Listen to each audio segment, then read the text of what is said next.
जय हिंद दोस्तों, त्यागी trading tips में आपका स्वागत है। दोस्तों, इस वीडियो के अंदर हम बात करने वाले हैं दो रिन्यूएबल एनर्जी वाले शेयर के बारे में। यहाँ पर बात होने वाली है। एक शेयर 20 रुपये से सस्ता है, एक शेयर की अगर बात करें तो 566 रुपये के आसपास है। ये शेयर भी कभी बहुत सस्ता होता था, बहुत सस्ता होता था। लगातार इस कंपनी ने तेजी दिखाई और एक शेयर के बदले में 10 शेयर भी दिए थे। 2 बार बोनस भी ये कंपनी दे चुकी है, पहले की बात अगर करें तब। मैक्सिमम चार्ट पैटर्न अगर इसका खोल देते हैं तो आप पाएंगे कि इस कंपनी ने ऑल टाइम हाई की अगर बात करते हैं, टोटल मिला के अगर देखते हैं तो लगभग 8,298% के रिटर्न दे दिए। यानी कि इस शेयर ने, एक सिंगल शेयर ने 82 गुना पैसा कर दिया है। कितना? 82 गुना पैसा कर दिया है। देखिए, कोई भी शेयर है इतना गुना पैसा कर देता है, ठीक है, कर दिया उसने। लेकिन अगर वो टॉप पर पहुंच गया है, इतना पैसा उसने बना के दे दिया है, तो दो चीज़ें होंगी। क्या कि शेयर के अंदर फिर ज़बरदस्त रेवेन्यू और नेट प्रॉफिट के अंदर अच्छा उछाल देखना चाहिए। अगर नहीं दिखेगा तो शेयर के अंदर गिरावट देखने को मिल सकती है। तो अच्छी खासी तेजी दिखाई इसने। सबसे पहले देखिए, जबरदस्त तेजी दिखाई। आप देख सकते हैं कि तेजी इतनी जबरदस्त थी कि इसने पूरा हंगामा मचा दिया, लगभग 9 गुना पैसा कर दिया। कब से लेके 2020 से लेकर 2020 में तो जबरदस्त कोरोना वायरस के टाइम पे गिरावट हुई थी। उसके बाद से लगातार इस शेयर के अंदर तेजी बनी है, ठीक है। तेजी बनने के बाद नॉर्मली क्या होता है, प्रॉफिट बुकिंग, शेयर के अंदर जबरदस्त गिरावट हो जाती है। और ये शेयर ऊपर से अगर देखें तो 700, यहाँ पर देखेंगे 782 रुपये से सीधा गिरते गिरते नीचे की साइड में पहुंच जाता है 434 रुपये के आसपास पहुंच जाता है। 434 रुपये से या 472 रुपये अगर देखें, 8 मार्च को भाव होता है, वहाँ से अच्छी खासी तेजी शेयर के अंदर बनती है और ये पैसा कर देता है 40% का रिटर्न नीचे से, अभी हाल फिलहाल में। क्योंकि अभी हाल फिलहाल में इसने 40% का रिटर्न दे दिए। यानी कि जिन लोगों ने नीचे की साइड में खरीदा, समय लिया, टाइम लिया, ऊपर से लगातार शेयर के अंदर गिरावट थी, जिन लोगों ने यहाँ पर टाइम दिया और मौके का फ़ायदा उठाया, उन लोगों ने तो पैसा बना लिया, ठीक है। और जो मौके का फायदा नहीं उठा पाए, अब 5 दिन से लगातार इस शेयर के अंदर गिरावट देखने को मिल रही है। रिजल्ट्स इस कंपनी के आ चुके हैं, रिजल्ट्स ने टेंशन दे दी है। रिजल्ट्स उतने मजेदार नहीं आ रहे हैं। पिछले 5 क्वार्टर की अगर बात करते हैं तो रिजल्ट्स में बहुत जान नहीं है, वो जान नहीं है, जिसकी वजह से शेयर तेजी दिखाता है फिर गिर जाता है, तेजी दिखाता है फिर गिर जाता है। चलिए एक बार देख लेते हैं कि पिछले 5 सालों में क्या हुआ है। 5 सालों में तो आप देख सकते हैं अच्छे खासे रिटर्न इसने बना के दिए हैं। पिछले 5 क्वार्टर्स में किस तरह की परफॉर्मेंस इस शेयर के अंदर देखी गई है। तो यहाँ पर कंफ्यूज बिल्कुल भी नहीं होना है। बोरोसिल रिन्यूएबल्स के हम स्टैंड लोन रिजल्ट्स की यहाँ पर पहले बात करते हैं। 241 करोड़ का यहाँ पर रेवेन्यू कंपनी का आता था। उसके बाद देखेंगे 266, 275, 327 करोड़। उसके बाद आप देखेंगे कि 332 करोड़ तक पहुँच गया, ठीक है। 332 करोड़ तक आप देखेंगे रेवेन्यू वाइज अच्छी खासी जंप है। आप देखेंगे कंपनी के अंदर ऑपरेटिंग प्रॉफिट के अंदर भी 27, 48, 19, 70 और 87 करोड़ तक पहुंच गया, ठीक है। अचानक आप इस कंपनी के अंदर देखेंगे अदर इनकम से नुकसान भी देखने को मिला है, 320 करोड़ का नुकसान है। तो कंपनी का ऑपरेटिंग प्रॉफिट तो काफ़ी अच्छा है। अगर स्टैंड लोन के अकॉर्डिंग अगर हम देखते हैं तो कंपनी ने अच्छी खासी परफॉर्मेंस दिखाई है, नो डाउट। ये जो यहाँ पर नुकसान है कंपनी के अंदर 320 करोड़ का, ये यहाँ पर एक टेंशन दे दी है कि लोग सोच रहे हैं कि ये क्या हो गया, हमारी तो कुछ भी समझ में नहीं आ रहा है। और यहाँ पर प्रॉफिट बिफोर टैक्स या प्रॉफिट नेट प्रॉफिट की अगर बात करते हैं तो देखिए 279 करोड़ का नुकसान है। दिमाग में टेंशन चढ़ जाती है। लेकिन स्टैंड लोन के रिजल्ट देखें तो ठीक है, कोई दिक्कत परेशानी नहीं है। और यहाँ पर जो पहले परफॉर्मेंस थी वो थोड़ी सी ठीक थी, लेकिन अब ये अचानक यहाँ पर नुकसान दिखा दिया है नेट प्रॉफिट की अगर बात करते हैं, ठीक है। अब नेट प्रॉफिट इतना कम क्यों हो जाता है? सारे एडजस्टमेंट देखने को मिलते हैं, डिप्रिसिएशन वगैरह सारी चीज़ें हाथ में क्या आता है, कोई बात नहीं। लेकिन सबसे ज़्यादा इंपॉर्टेंट हमारे लिए होता है ऑपरेटिंग प्रॉफिट, यानी कि खर्चे निकालने के बाद कैसी परफॉर्मेंस है, ठीक है। तो हम ओके कर सकते हैं अगर बोरोसिल रिन्यूएबल के अंदर आगे आने वाले टाइम में फ्यूचर अच्छा है, ठीक है।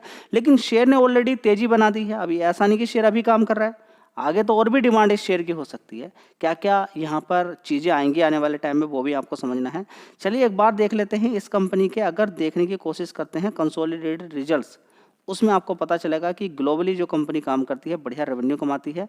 और वहाँ पर अगर हम देखने की कोशिश करते हैं इस कंपनी के अंदर तो एक चीज़ पाते हैं कि कंसोलिडेटेड रिजल्ट्स के अंदर इस कंपनी की मार्च के अकॉर्डिंग ही डेटा देख लीजिए, मार्च से मार्च का 2024 के अकॉर्डिंग 283 करोड़ का क्या था रेवेन्यू था। उसके बाद 371 करोड़, 373, 361, अभी कितना है 374 करोड़। रेवेन्यू वाइज आप देखेंगे बहुत अच्छी परफॉर्मेंस आपको देखने को मिल रही है, ठीक है, धीरे धीरे थोड़ा थोड़ा बढ़ रहा है, ठीक है। लेकिन ये परफॉर्मेंस भी अगर आप देखेंगे तो फ्लैट ही है, इसको आप कोई इतना कोई खास नहीं बोलेंगे। 4 क्वार्टर में आप देखेंगे 371 करोड़, 373, 371 से 373, फिर 361 हो गया, 374 करोड़। ये क्या परफॉर्मेंस आगे बढ़ रही है? नहीं बढ़ रही है। अब ऑपरेटिंग प्रॉफिट भी आप देख लीजिए इसी तरीके से, देखिए 22 करोड़, उसके बाद 29 करोड़, फिर 10 करोड़ का नुकसान, अब 15 करोड़, ठीक है। तो समझिए मैं आपको क्या बताने की कोशिश कर रहा हूँ कि कंपनी का ओवरऑल मिला के सारी चीज़ें अगर हम देख लेते हैं यहाँ पर, तो यहाँ पर अगर हम देखने की कोशिश करते हैं तो कंपनी देखिए नुकसान 14 करोड़ का, 13 करोड़ का, 30 करोड़ का, 30 करोड़ का नुकसान है। लेकिन स्टैंड लोन के अकॉर्डिंग देखते हैं तो ठीक है। तो सोचने का तरीका है, एक कहेंगे कंपनी ठीक है स्टैंड लोन के अकॉर्डिंग तो ठीक है, लेकिन कंसोलिडेटेड टोटल मिला के देखना पड़ता है, क्योंकि विदेशों से भी अच्छा खासा कंपनी का रेवेन्यू निकल कर आता है, ठीक है। तो रिजल्ट्स उतने मज़ेदार भी नहीं है, क्योंकि शेयर के अंदर अच्छी खासी तेज़ी बनी है, उस हिसाब से आप कैलकुलेट करेंगे। पिछले 5 साल में जो शेयर के अंदर तेज़ी बनी है उसको कैलकुलेट करना है, उसको कैलकुलेट नहीं करेंगे तो दिक्कत हो जाएगी। चलिए अब देखते हैं कि कंपनी काम क्या करती है, काम को देखना जरूरी है कंपनी के। दोस्तों बोरोसिल रिन्यूएबल्स कंपनी काम करती है जो सोलर गिलास बनाती है, सोलर गिलास बनाती है। अब देखेंगे इसके अंदर मार्केट शेयर देखेंगे कंपनी के अंदर, इसमें देखिए कंपनी के अंदर अलग अलग गिलास के नाम होते हैं। एक होता है लार्जेस्ट लो आयरन, देखिए ये कंपनी मैन्युफैक्चरिंग करती है largest low iron texture solar glass manufacturing in India के अंदर विद मार्केट शेयर कितना है 20% का। 20% का मार्केट शेयर कम नहीं होता है, ठीक है। It is also 65% share of Germany solar glass market. देखिए ये कंपनी अपनी सब्सिडरी के द्वारा, ठीक है, अपनी सब्सिडरी के द्वारा जर्मनी के अंदर भी काम करती है, वहाँ पर अच्छा खासा रेवेन्यू निकालती है यूरोप से, और वहाँ पर अगर देखें तो 65% का मार्केट शेयर रखती है। लेकिन अपनी ओवरसीज यानी कि विदेशों के अंदर जो सब्सिडरी है उसका भी नाम मैं आपको बताने वाला हूँ, ठीक है। तो ओवरऑल मिला के देखेंगे ज्योग्राफिकल स्प्लिट की अगर बात करते हैं तो डोमेस्टिक मार्केट से 59% का और ग्लोबल से 41% का रेवेन्यू कंपनी निकालती है, ठीक है। अब देखें कंपनी एक्सपोर्ट कहाँ कहाँ पर करती है, ठीक है। तो देखेंगे कंपनी ने इंक्रीज किया है एक्विजिशन किसके अंदर, इंटरफ्लोट ग्रुप, ठीक है। यही कंपनी है जो विदेशों के अंदर काम करती है और पूरे विदेशों में अच्छा बिजनेस अपना फैला के रखी हुई है, ठीक है। यूएसए, कनाडा के अंदर, जर्मनी, रसिया, इजिप्ट, मैक्सिको, ब्राज़ील, तुर्की, जॉर्डन, इनके अंदर कंपनी, विदेशों के अंदर कंपनी काम करती है अपनी सब्सिडी के अंदर। तो एक्विजिशन किया था इंटरफ्लोट ग्रुप के अंदर, ठीक है। कितने परसेंट का, यहाँ पर 86% का इंटरफ्लोट एंड GMB, ठीक है। ये एक कंपनी है जो कि बात करें तो अच्छा खासा बिजनेस ये कंपनी निकालती है। लार्जेस्ट सोलर ग्लास मैन्युफैक्चरर है किसके अंदर, यूरोप के अंदर, ठीक है। तो इसी के थ्रू कंपनी क्या काम करती है, विदेशों के अंदर मार्केटिंग करती है, काम करती है, ठीक है। तो ये बात हुई कंपनी के बारे में, ठीक है। बात करें कंपनी धीरे धीरे अपने एक्सपेंशन प्लान भी कर रही है। इंपोर्ट रिस्क भी कंपनी को हो जाता है। देखिए अभी हाल फिलहाल में आपने देखा था कि इंडिया के अंदर तो आपको मालूम है कि सस्ती चीज़ कहाँ पर मिलेगी उसको इंपोर्ट करना, लोग अलग अलग लोग इंपोर्ट करना शुरू कर देते हैं। देखिए आप कितनी सारी दुकानें देखेंगे जो सोलर गिलास बेचती हैं, ठीक है। अब कहाँ से सस्ता मिलेगा उनको मतलब नहीं कि देश के अंदर क्या चल रहा है क्या नहीं चल रहा, उनको अपने प्रॉफिट से मतलब है। हर किसी को अपने प्रॉफिट से मतलब है, पड़ोस में क्या हो रहा है उससे कोई मतलब नहीं है, देश के अंदर क्या हो रहा है उससे कोई मतलब नहीं है। चाइना से, वियतनाम से और मलेशिया से हम क्या करते हैं, इंपोर्ट करते हैं किसको, गिलास को। लेकिन सरकार ने एंटी डंपिंग ड्यूटी भी लगाई थी, उसके बाद उसको फिर हटा भी देती है बीच बीच में। देखिए क्योंकि चाइना से भी या दूसरे देशों पे एंटी डंपिंग ड्यूटी लगाएंगे तो हमारे प्रोडक्ट पे भी लगाएंगे, ठीक है। तो अभी हाल फिलहाल में अगर देखें तो यहाँ पर अगर देखेंगे तो कस्टम ड्यूटी 10% की लगा के रखी हुई है। तो ये जितनी भी सोलर गिलास बनाने वाली कंपनियां हैं उनके लिए फ़ायदा है, यानी कि विदेशों से जो भी सामान इंडिया के अंदर आएगा उस पर 10% तक का बेसिक कस्टम ड्यूटी सरकार ने लगा के रखी हुई है, और जो कि एप्लीकेबल हुई है 1 अक्टूबर 2024, क्योंकि ये बिजनेस को सरकार डूबने नहीं देगी। अभी हाल फिलहाल में आपने देखा कि ट्रंप ने कितना बोला कि हम आपका डेयरी प्रोडक्ट को इंडिया के अंदर लाना चाहते हैं। इंडिया ने मना कर दिया कि भाई हमारे फार्मर पर बड़ा इफेक्ट पड़ेगा इस चीज़ का, हम नहीं यहाँ पर इस चीज़ को अलाउ करेंगे, ठीक है। तो ये बात आपको समझ में जानी चाहिए ओवरऑल मिला के, ठीक है। तो कंपनी के बड़े बड़े प्लांट है। साथ ही कंपनी की अगर बात करें तो रिन्यूएबल एनर्जी के खुद के प्लांट भी कंपनी ने लगा के रखे हुए हैं, जिसको बोलते हैं solar wind hybrid power project, यानी कि सोलर भी रहेगा, वो विंड से भी उसको इलेक्ट्रिसिटी मिलेगी। देखिए दोनों आप चाहो तो एक ही कह सकते हैं प्रोजेक्ट पर दोनों चीज़ इंस्टॉल कर सकते हैं। जैसे कि विंड एनर्जी का प्रोजेक्ट बना के तैयार किया, उसी पे सोलर पावर भी लगा सकते हैं।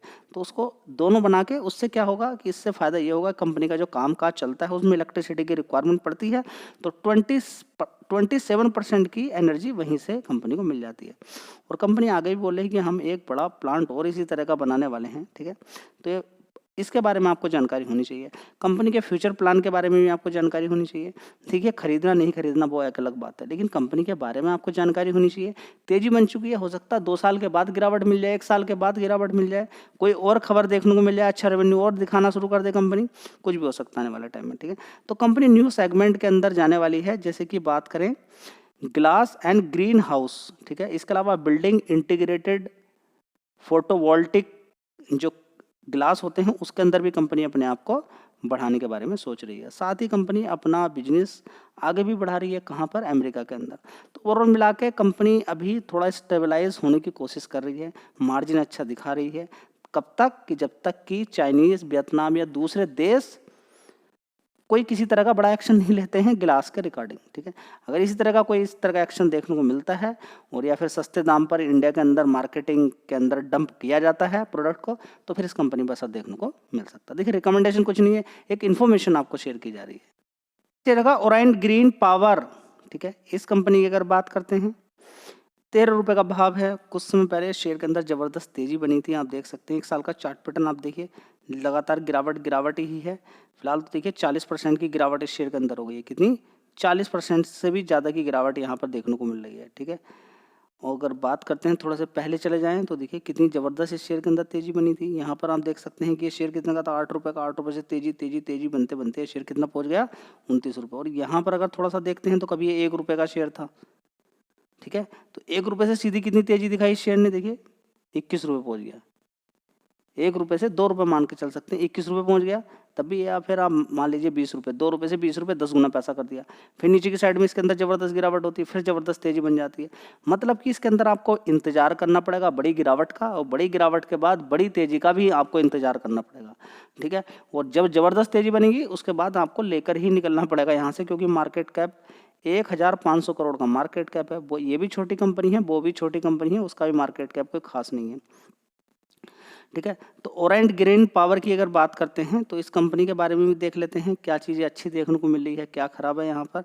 तो डिटेल तो आपको मालूम पता चलेगी है कि क्या परफॉर्मेंस इसकी रही है। अब देख लेते हैं कि रिजल्ट्स कैसे आए हैं। उस कंपनी के रिजल्ट्स आने, अभी देखिए उस कंपनी के रिजल्ट्स आ चुके हैं जून क्वार्टर के। अच्छी परफॉर्मेंस कह सकते हैं कि अगर बात करें तो अदर से अगर नुकसान देखने को नहीं मिलता, ठीक है, अदर से अगर नुकसान देखने को नहीं मिलता तो बोरोसिल रिन्यूएबल के अंदर अच्छे रिजल्ट्स माने जाते हैं। रिजल्ट्स अभी भी अच्छे माने जाएंगे, ऐसा नहीं कि अदर से अगर नुकसान देखने को मिला है तो वो बिल्कुल ख़राब हो गया, टेंशन हो गई है, ठीक है। तो रिजल्ट सही से देखना आना चाहिए। चलिए, ओराइंट ग्रीन की अगर बात करते हैं तो 1 साल पहले देख लीजिए 63 करोड़ का रेवेन्यू आता था, उसके बाद 124 करोड़, उसके बाद 34 करोड़, उसके बाद 41 करोड़, उसके बाद देखेंगे 87 करोड़। आप देख रहे हैं 87 करोड़ का रेवेन्यू देखने को मिला है। तो आप कहेंगे पहले तो 63 करोड़ का था, उसके बाद 124 करोड़ का भी हुआ। तो क्या खास रिजल्ट आए? देखिए पिछले 2 क्वार्टर से बढ़िया है और लास्ट के क्वार्टर से बढ़िया है। किसी क्वार्टर से अगर खराब है तो कोई बात नहीं है, किसी क्वार्टर से अगर खराब है तो कोई बात नहीं है, बाकी के क्वार्टर से तो अच्छी ही परफॉर्मेंस यहाँ पर देखने को मिल रही है। चलिए, ऑपरेटिंग प्रॉफिट अगर यहाँ पर देखने की कोशिश करते हैं तो पहले कितना था, 41 करोड़ का, उसके बाद 102 करोड़, 11 करोड़, 16 करोड़, अभी कितना है, 60 करोड़ का। तो पिछले 2 क्वार्टर से बढ़िया है, इस क्वार्टर से बढ़िया है, परफॉर्मेंस काफ़ी अच्छी देखने को यहाँ पर मिल रही है, ठीक है।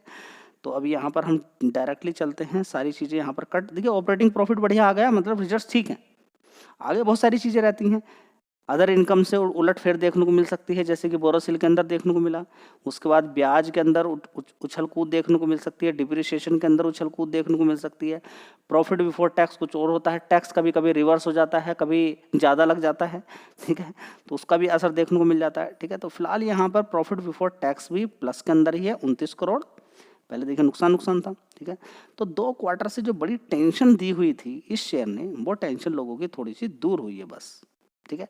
पहले 66 करोड़ का प्रॉफिट था, उससे पहले 6 करोड़ का, उससे पहले 25 करोड़ का नुकसान। तो जब भी कभी देखिए बड़ा प्रॉफिट कंपनी को हो जाता है, ऐसा नहीं कि उसके बाद नुकसान नहीं दिखाती है, बिलीव नहीं किया जा सकता, याद रखिएगा। तो ये रिस्की टाइप शेयर है, रिस्की टाइप का काम करने का तरीका यही है कि 100 रुपये आपके पास हैं तो 5 रुपये आपने लगा दिया, बस यही तरीका है, इसके अलावा और कुछ नहीं है। अब ये नहीं कि 5 रुपये लगा दिया तो फिर खरीदते खरीदते 100 रुपये सारे उसके अंदर लगा दिए, ये तरीका बिल्कुल बैड हो जाएगा, ठीक है। अगर यहाँ पर कर्ज की बात करते हैं इस कंपनी पे, तो देख लीजिए 1238 करोड़ का कर्ज था, जो कि घटाते घटाते 552 करोड़ कर दिया। पहले देखिए 2200 करोड़ का कर्ज था, कितना, 2200 करोड़ का। तो कर्ज कम किया है कंपनी ने, 552 करोड़ का कर्ज यहाँ पर इस समय फिलहाल है। और साथ ही कंपनी के टोटल एसेट्स भी आप देख सकते हैं 1662 करोड़ के हैं। चलिए अब देखते हैं यहाँ पर कि कंपनी के अंदर प्रमोटर की होल्डिंग 24% की है, और FIDIs तो ऐसे ही हैं, बस इसमें नामात्र के लिए हैं, ठीक है, 1%, और यहाँ पे 0.68% है, ठीक है। तो ध्यान रहे, इसके बाद भी तेजी बन जाती है। आप सोचते होंगे कि FIDIs रहेंगे तभी तेजी बनेगी, ऐसा कुछ नहीं है। FIDIs नहीं होते तब भी तेजी बन जाती है, ठीक है। इस चीज़ पर आपका फोकस होना चाहिए, ठीक है। ये कुछ शेयर्स थे, 2 शेयर्स थे, रिकमेंडेशन कोई नहीं है, आप थोड़ा सा ध्यान लगा सकते हैं इन पे। जो भी आपको अच्छा लगता है आप अपने विचार के अकॉर्डिंग जो भी अच्छा लगता है आगे आप देख सकते हैं। धन्यवाद।